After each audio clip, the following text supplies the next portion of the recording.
Hello students, let's read the question. In which of the following metabolic reactions take place? In living organisms only, both in living and non-living things, in cell-free systems, both 1 and 3.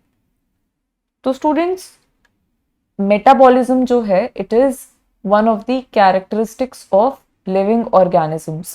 ठीक है? In fact, it is a defining feature of living organisms. सिर्फ living organisms में हमें सभी के सभी living organisms में हमें मेटाबॉलिज्म देखने को मिलता है. किसी नॉन लिविंग ऑब्जेक्ट में हमें मेटाबॉलिज्म नहीं देखने को मिलता. सिर्फ लिविंग ऑर्गेनिजम्स का ये फीचर होता है, ये कैरेक्टरिस्टिक होता है, and it is a defining feature of living organisms. ठीक है, ये सभी के सभी लिविंग ऑर्गेनिजम्स में देखा जाता है, चाहे वो प्रोकैरियोट्स हों, चाहे वो यूकैरियोट्स हों. ठीक है, simple most simplest of organism से लेकर मोस्ट कॉम्प्लेक्स ऑफ ऑर्गेनिजम्स में ये फीचर हमें देखने को मिलता है. सभी के सभी मेटाबॉलिज्म शो करते हैं. अब मेटाबॉलिज्म क्या होता क्या है? सारे जो ऑर्गेनिजम्स हैं हमारे, they are made up of chemicals. ठीक है, जो केमिकल्स हैं they are constantly being made, being synthesized and also being changed to some other biomolecules. उनका ब्रेकडाउन हो रहा है बायोमोलिक्यूल्स का सिंथेसिस हो रहा है. तो ये जो सारे सम टोटल है इन सभी केमिकल रिएक्शंस का, जिनको हम मेटाबॉलिक रिएक्शंस बोल सकते हैं. ये जो सारे केमिकल रिएक्शंस हो रहे हैं ना, एनाबॉलिज्म हो गया synthesis of complex molecules from simple molecules, catabolism हो गया breakdown of complex molecules into simple molecules. तो ये सारे जो रिएक्शंस हैं एनाबॉलिज्म प्लस कैटाबॉलिज्म मिला के बनाते हैं हमारे metabolism. And in chemical reactions को हम मेटाबॉलिक रिएक्शंस बोलते हैं. एंड मेटाबॉलिज्म किन दो रिएक्शंस का बना है? एनाबॉलिज्म का, जो कि सिंथेसिस होता है, एंड कैटाबॉलिज्म का, जो कि ब्रेकडाउन होता है. ठीक है, इन दोनों को कंप्राइज करता है हमारा मेटाबॉलिज्म. तो मेटाबॉलिज्म को हम बोल सकते हैं it is a sum total of all the chemical reactions और metabolic reactions that are occurring in the body. तो because it is a defining feature of living organisms, तो it occurs only in living organisms. ठीक है, option number 1 is correct. Both in living and non living things, ये incorrect हो जाता है. Non living things कैसे metabolism show कर सकती हैं? अब मेटाबॉलिज्म शो करने के लिए एक सेल का होना जरूरी है. और एक सेल कहाँ पे प्रेजेंट होता है? सिर्फ लिविंग ऑर्गेनिज्म में प्रेजेंट होता है.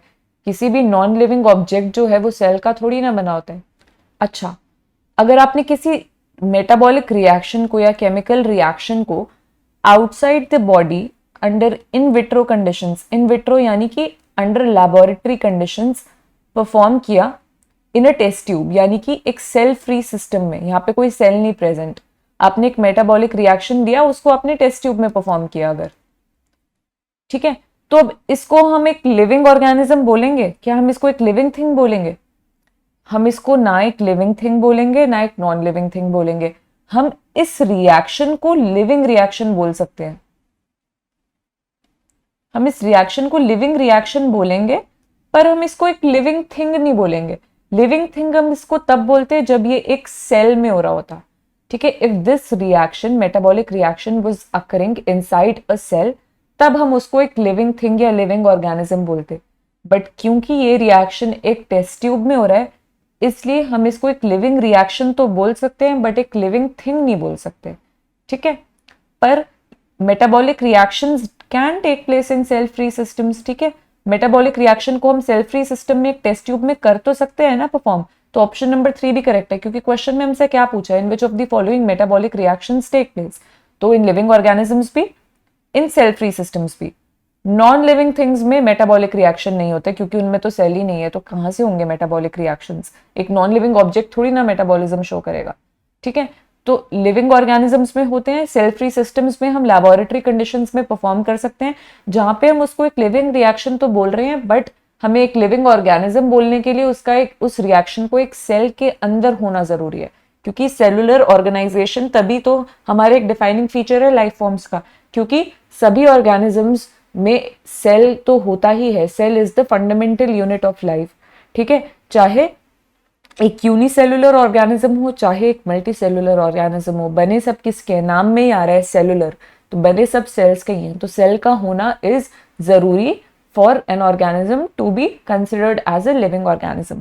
ठीक है, तो नॉन लिविंग ऑब्जेक्ट्स में तो सेल होते ही नहीं, तो उनमें मेटाबॉलिज्म तो होना बहुत ही दूर की बात है। ठीक है, सो ऑप्शन नंबर 2 इनकरेक्ट हो गया हमारा।